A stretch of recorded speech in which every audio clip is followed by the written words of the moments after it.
In an ancient age known as the late 1900s, a video game subgenre took root that dared to be bolder, dreamed to be bigger, and reached for the stars. Did they wow us with expensive productions and advanced graphical techniques? They absolutely did. Were they any good? You know what? Don't worry about it. Let's just relax and revisit cinematic platformers of eons past. This is Cinematic Platformer Paradise.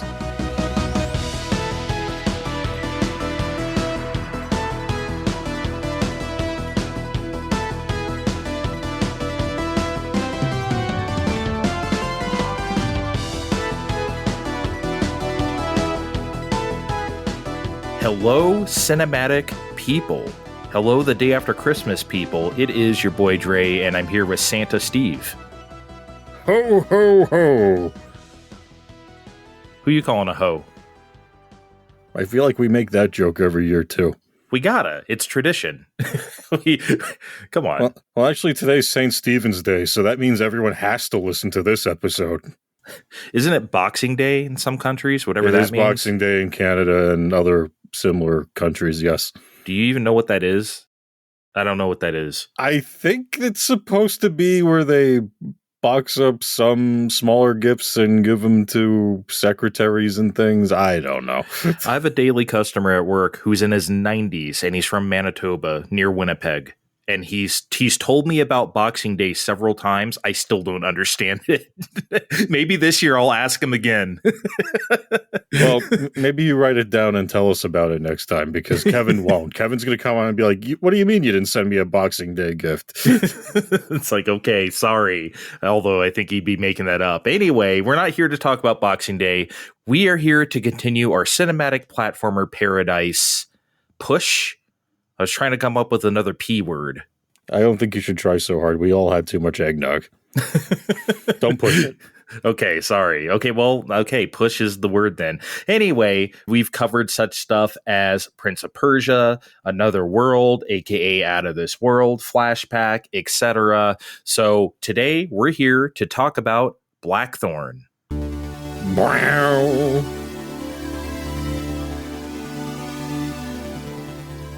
Blackthorne was developed by Blizzard Software and published by Interplay. Oh baby, Blizzard. You know, I don't think they're going to make it. I don't know, man. It doesn't seem like they will. Making cinematic platformers in 1994 for the Super Nintendo, I don't like their odds. Blackthorne came out for Super Nintendo in September 94, and then for the computer in December 94, and 32X in September 95. I always forget that version exists. And so did everyone else until the Blizzard Arcade Collection came out. But I think I remembered it existed when Digital Foundry did like the entire 32X library. I think John Linman did like every single game. And then that was obviously in there. And it was just like, okay. And then Blackthorne came out for Game Boy Advance in September 2003. Steve, I didn't even know that.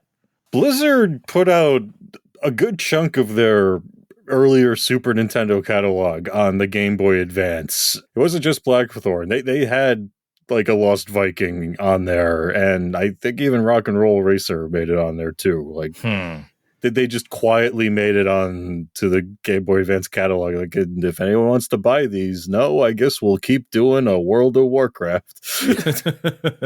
I guess. We'll see if anyone wants this in 2 years. Yeah, we'll see. I guess we'll just keep making this. Maybe it'll be a hit, huh? Did you find any interesting production notes on Blackthorne? I don't really know much about the history of this game's existence. To be fair, as I just kind of told the people, the Blizzard Arcade Collection is a thing that exists. And unlike other things where I kind of had to do a lot of research, this kind of did research for me. They were very thorough on like, guys, this is what we did for Blackthorne. And well, other things too. But it was like, okay. Like one of the models for Blackthorne was, Blizzard co-founder Frank Pierce, who programmed the game. Okay, he's holding a broom in place of a shotgun, probably for the best, because do you really want to be seen filming that, with a gun It's for accuracy.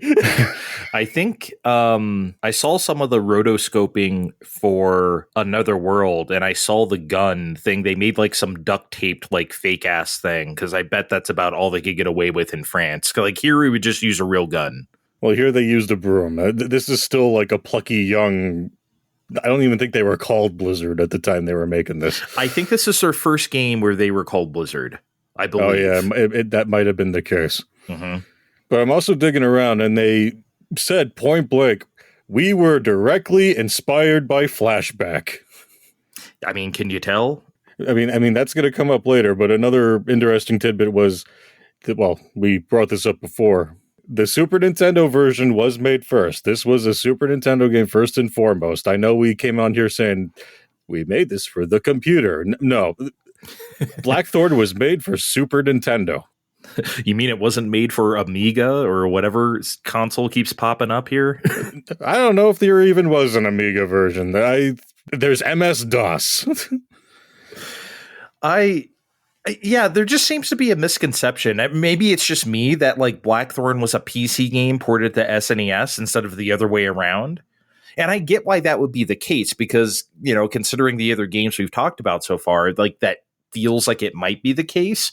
But nah, SNES was the canon version because, as you said, Blizzard did work on SNES. Rock and Roll Racing, Lost Vikings 2, like they were kind of in that. So I mean, they were definitely in that, but I don't know how well received it necessarily was at the time. I mean, I definitely saw ads and things around at the time, but magazines were sort of nice to it. I'm looking around, and Electronic Gaming Monthly had it for Game of the Month, but it must have been a slow month because 8s across the board.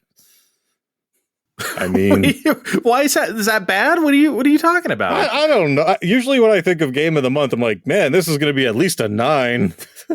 I mean, I don't know. That's pretty fucking good, if you ask me. September 94. What okay, obviously I don't remember exactly what came out that month, but like what should it have been? Final Fantasy 6 or so? I don't know. That probably I don't know either, but I guess there's a weird disconnect between how broken the review system is. I just thought it was funny.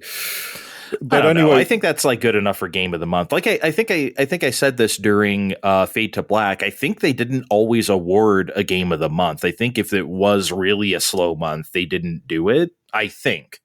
Again, I think this is just more my brain being broken by the way games are reviewed now. Like how we had 2 reviews for Jedi Survivor.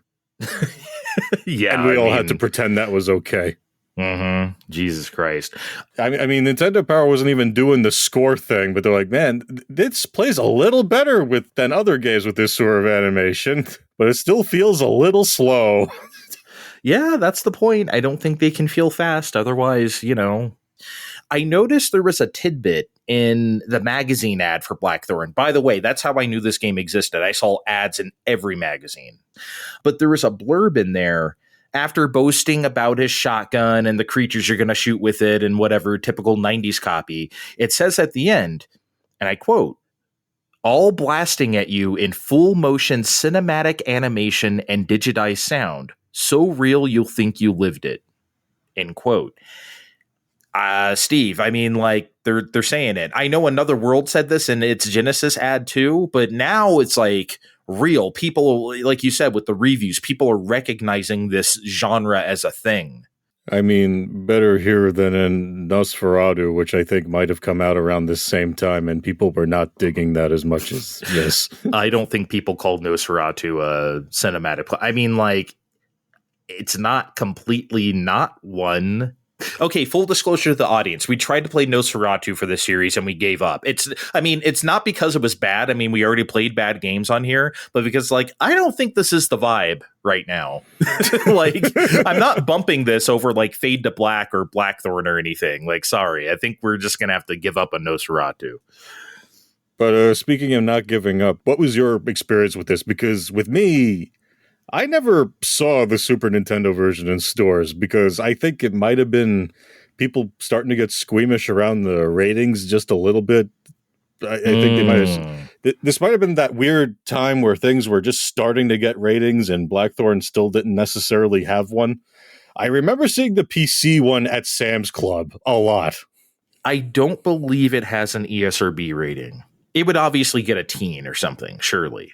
I mean, probably today, but you know how these sets work. Like, did you ever see it? I don't think so. But again, it's like I said, the only way I knew of it was from those magazine ads. And I think a couple magazines just praising its animation, how fucking cool it is, because it is fucking cool, right? And that's about it. The very first time I ever laid hands on it was for this podcast. Now, did we both play the Blizzard Arcade Collection version, or did you just borrow it? Because for a while, Blizzard actually had a good chunk of their older games like on their website just to play. Like what? Yeah. Hey, you want to play Lost Vikings for Game Boy Advance? Go ahead, be our guest on your computer. Wait a second. Are you saying they had some sort of like browser solution where you could just go in there and say, "Hey, I want to play Lost Vikings," click, and you could just play it? I mean, it didn't work super well, but yes, it existed. That's fucking weird. I bet the Activision merger put the kibosh on that, right? Surely. Probably. Okay, time for you to tell me the premise of Blackthorne. I cannot wait. Okay, but I need you to wait like one more sentence because the people at home need to know. The story for Blackthorne is 19 Super Nintendo manual pages long. Oh my god. So what I got for you here is some very big time paraphrasing. Okay. Of what's going on. All right. Cannot wait. Tell me about it right now. Hit the music.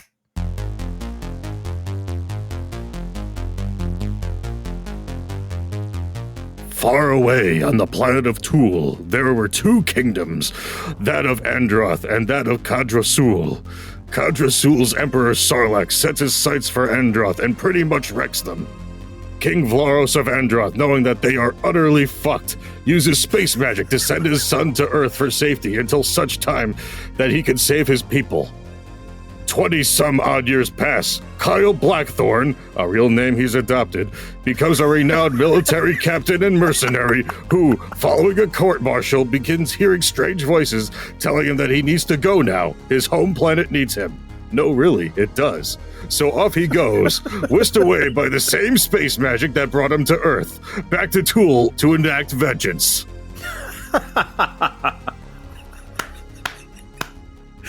Did not disappoint. Did not disappoint at all. Fucking amazing. His name is Kyle Blackthorne? I think he named himself that sometime after coming to Earth. It's weird. There's 19 pages, Andre. Oh my God. We're talking about things like people had cooking up in middle school. Like, clearly, someone was sitting on elements of this for a while. Just incredible stuff. Just incredible stuff. It's so nerd. That is some real nerd shit. Wow. I love it. I was just going to say, you know how we just make up names for shit and we don't care to look up the names? Like, I was waiting for you to come in and say, Steve, is his name really Kyle Blackthorne? Like, you know, while we were making notes, I'm like, yeah, his name is really Kyle Blackthorne. It's unbelievable. I mean, we were joking about Freddy Flashback earlier and just like, this is actually as dumb. Anyway, let's get into the game a bit here because I kind of alluded to this already, but for me, Blackthorne represents a line of demarcation. Like, Blackthorne to me is the first game where it's clear we're learning something from the previous games. You know, and I call it the beginning of the second generation of this genre, if you can even consider this a generation of it. But I kind of do. Would you agree with that? I mean, if I didn't know any better, Andre, I would say I think they were very polite in their interview when they said, yeah, we were inspired by Flashback. They really sat there and said, you know, we could do better than this. I know they did. Of course they did. You know, all this shit I complained about the last time, like, it's like, look, this is a ROM hack of, I know it's not a ROM hack, but like, this is, we're going to make it Blackthorne. He's less wussy now. And he, and look, you could dodge shots and you can tell when enemies hit things, and we have a jump button. It's like we have fixed flashback, everybody. Still rude, but I understand what you're saying. You know, you're right. I did talk about this before we talked about Prince of Persia when we were introducing this entire concept, and I said you were always just like a dude, just like a regular dude. Kyle Blackthorne is not a regular dude. This is this is a man. he's a guy with a shotgun, and he shoots forward, and there's a very impractical animation where he shoots backward, not giving a fuck. No look, shoots backward, just puts the hand, boom, right behind his back. I mean, spoiler alert, it's only practical for the last fight of the game, but it looks awesome as fuck. It's have you ever accidentally shot one of your homies like doing that? Because I have. Yeah. Much like Fade to Black, there's no penalty most of the time unless you really needed something they hand you. But yeah, but most of the time you don't.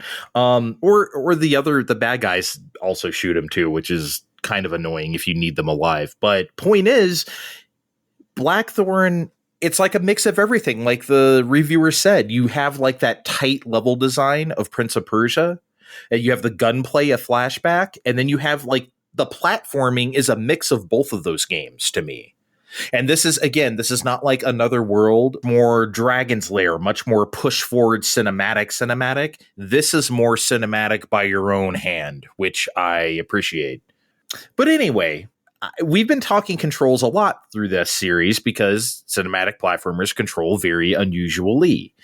And while Blackthorne is not radically different from the other games that we've covered so far, there are some things about it that make it feel more refined, but I can't really put my finger on it. So maybe you can for me.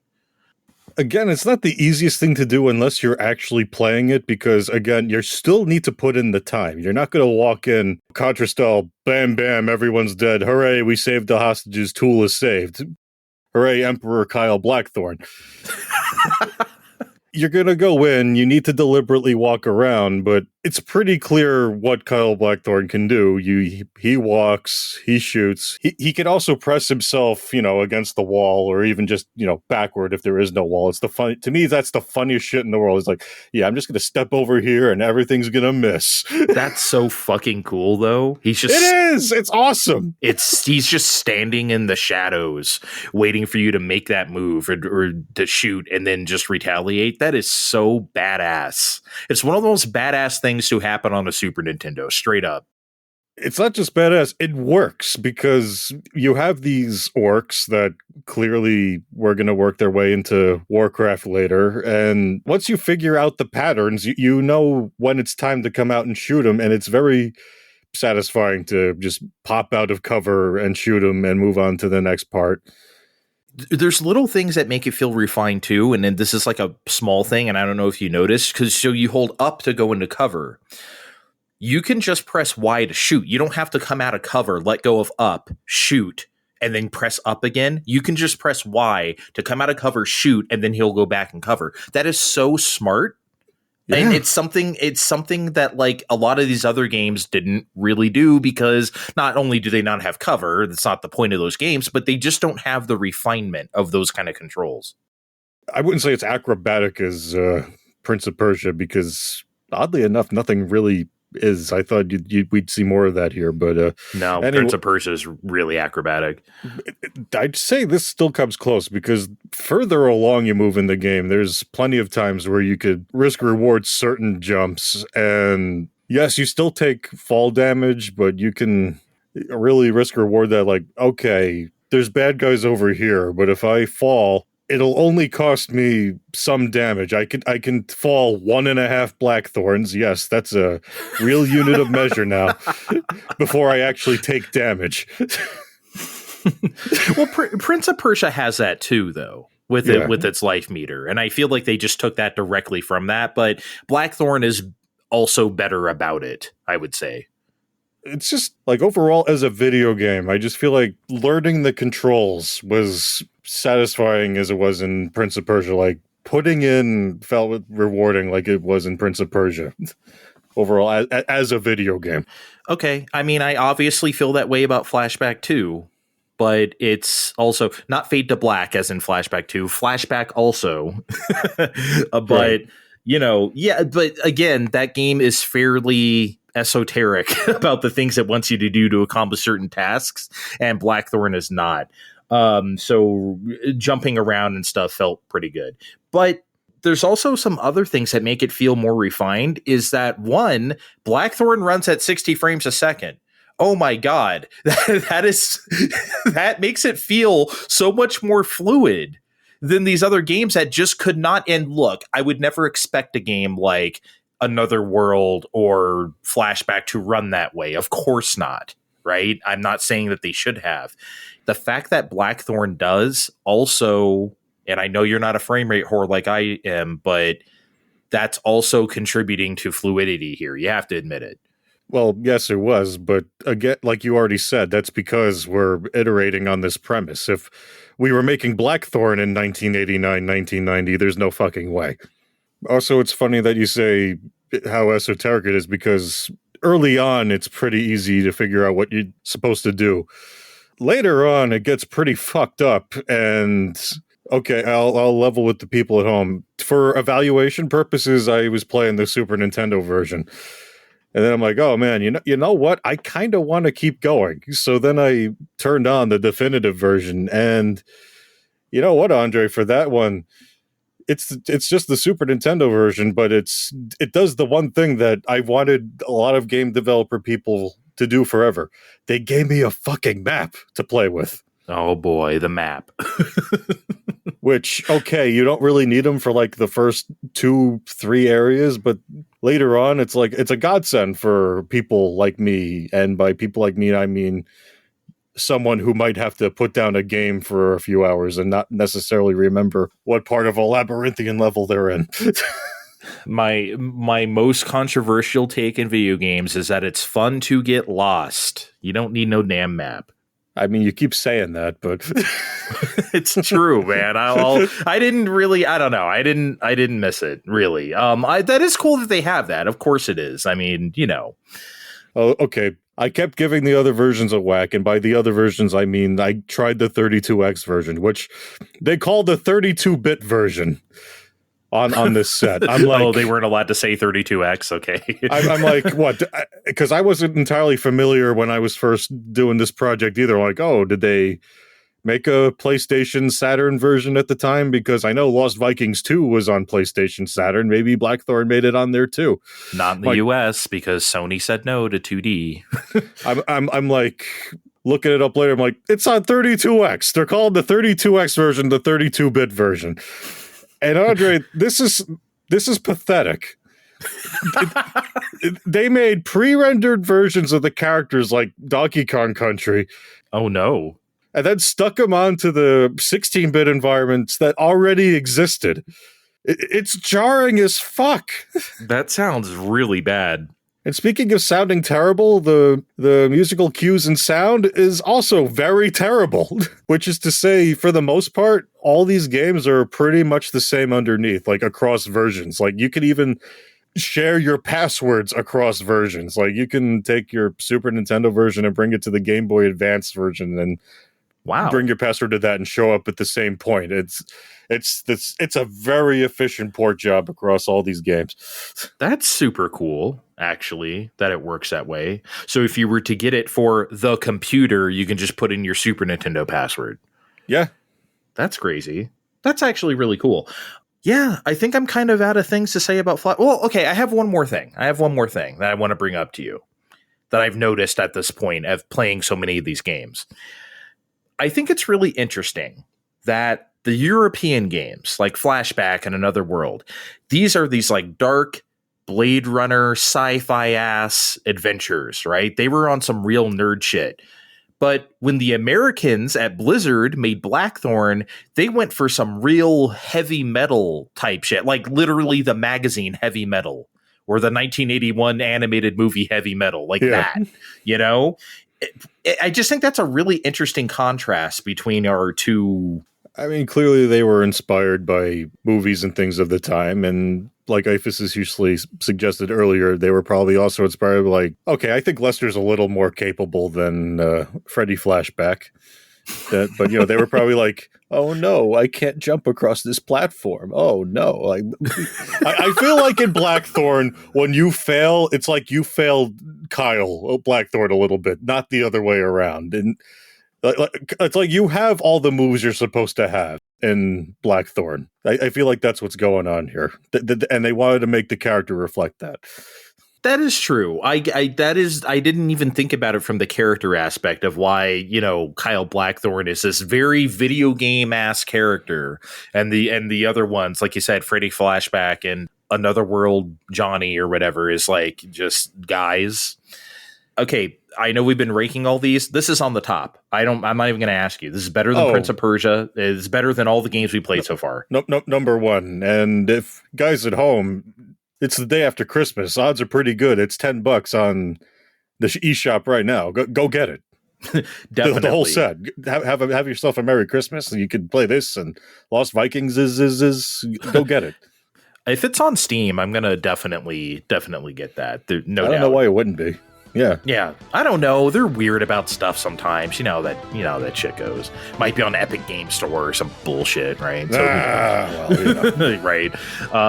Blackthorne. That's our new number one ranking. I'll read them all off now. Blackthorne at the top. Underneath that, Prince of Persia. Then Another World, Flashback, Fade to Black, Shadow of the Beast, and Heart of the Alien still at the bottom. And next week on Cinematic Platformer Paradise, here's your hint. If you think in pure thoughts, your heart might become one of darkness. Yeah, figure that shit out. You have all week. See you next week on Cinematic Platformer Paradise.